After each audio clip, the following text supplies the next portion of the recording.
सफलता की आवाज, माँ, बेटे की दिल को छू जाने वाली कहानी। गीता की आंखों में खुशी के आंसू थे और गला भावातिरेक में रुंधा हुआ था। फोन पर लगातार बधाइयों का तांता बंधा हुआ था और वह भीगी आंखों से दीवार पर लगी पति की तस्वीर के सामने खड़ी थी। देख लो, तुम्हारे बेटे ने तुम्हारे सपने को किन ऊंचाइयों तक पहुंचा दिया है। आज जब चारों तरफ से बधाइयों के संदेशे आ रहे थे, तो बेटे के लिए गर्व होने के साथ साथ गीता का मन इस समाज की दोहरी मानसिकता पर हंस भी रहा था। वाकई यहाँ पर चढ़ते सूरज को सब सलाम करते हैं, डूबते को तो कोई भी नहीं पूछता। आज भी उसके कानों में अपनी देवरानी के शब्द गूंज रहे थे, पता नहीं कैसी माँ है। पति तो पहले ही जा चुका है, अब इकलौते बेटे को भी खतरे में डाल रही है। अंदर से शायद डर होगा कि जेठानी अकेली होगी तो उन्हें न संभालना पड़े। पति की मृत्यु के साल भर बाद ही जब बेटे का एनडीए में चयन हुआ था, तो गीता स्वयं भी बहुत पशोपेश में थी। इस परीक्षा में सफलता बहुत बड़ी उपलब्धि थी बेटे के लिए। बेटे को देश सेवा में भेजने का विचार जहां उसे गौरवान्वित कर रहा था, वहीं फिर से कोई अनिष्ट ना हो, इस सोच ने उसे भी बहुत डराया था। परंतु बेटे की इच्छा के सामने उसने अपनी दुविधा को जाहिर नहीं होने दिया था। पहले ही बेटा उसे बहुत बार समझा चुका था, पर माँ का दिल बार बार हिल ही जाता था। सदा से ही देश सेवा के लिए सेना में भर्ती होने के इच्छुक पति का स्वप्न अपने लिए तो पूरा नहीं हो पाया था, पर कब उनका यह अधूरा सपना उनके इकलौते बेटे का भी सपना बन गया, गीता और उसके पति को आभास ही नहीं हुआ। बचपन में सैनिक स्कूल में प्रवेश न मिल पाने को शायद उसने एक चुनौती के रूप में स्वीकार किया था और धीरे धीरे ये चुनौती उसके लिए एक जुनून बन गई थी।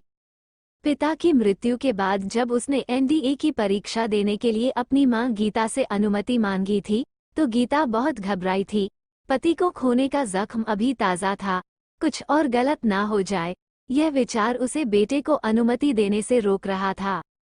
एक क्षण के लिए गीता को भी यही लगा था कि कहीं ऐसा तो नहीं कि पिता की अधूरी इच्छा को पूर्ण करने की जिम्मेदारी अपने कंधों पर लेना चाहता है, परंतु बेटे के उत्तर ने उसके मन से यह बोझ उतार दिया था। लेकिन फिर भी इकलौते पुत्र को स्वयं से दूर भेजने का विचार उसे डरा रहा था।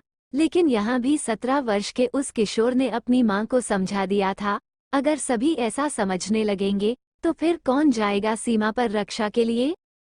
देश सेवा का अवसर हर एक को नहीं मिलता, भाग्यशाली होते हैं वो लोग जो इस योग्य समझे जाते हैं, और अनहोनी तो कभी भी, कहीं भी, किसी के भी साथ हो सकती है। क्या अनहोनी के डर से हम सड़कों पर चलना बंद कर देते हैं? नहीं ना।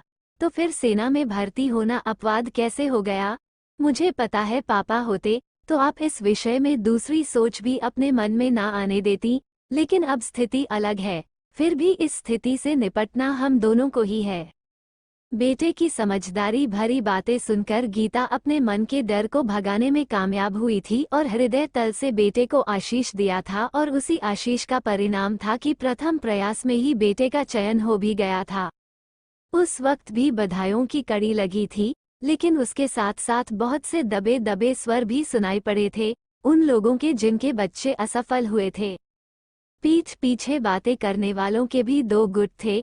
एक गुट को स्वर्गवासी पति के बेटे से बहुत सहानुभूति थी, जिसकी मां उसे जबरदस्ती पिता का सपना पूरा करने के लिए सेना में धकेल रही थी, और दूसरे गुट को ये परेशानी थी कि पति तो चला गया, अब बेटे को भी भेज रही है, स्वच्छंद रहना चाहती होगी। कई उंगलियां गीता के चरित्र पर भी उठ गई थीं। सब चीजों को नजरअंदाज करके बेटे की खुशी के लिए गीता ने बेटे को भेज दिया और स्वयं अपनी शिक्षिका की नौकरी में व्यस्त हो गई। लगभग 4.5 साल बाद जब बेटे ने अपनी वायुसेना की ट्रेनिंग पूरी की और पासिंग आउट परेड में पूरी वर्दी पहनकर मां को सैल्यूट मारा, तो गीता का सिर फक से ऊंचा हो गया था। वर्दी में सजे बेटे के पीछे स्वर्गवासी पति की आशीर्वाद देती हुई परछाई दिखाई दे रही थी। बीते वर्षों में सुनी हुई सारी कड़वी बातें और अपने ऊपर लगे सारे आक्षेप उस एक पल के सामने फीके पड़ गए थे, जहां स्वयं की नियुक्ति हुई बेटा गीता को अपने साथ ले गया। बस माँ, बहुत अकेला रह लिया आपने, नौकरी छोड़ो और मेरे साथ चलो। गीता भी पूरे मान के साथ बेटे की दुनिया बसाने चल पड़ी। समय के साथ साथ बेटे का घर परिवार भी बसा और वायुसेना में भी सीढ़ी दर सीढ़ी ऊपर चढ़ता गया, पर मां के सम्मान में ना तो कभी बेटे ने और ना ही कभी बहू ने अंतर आने दिया।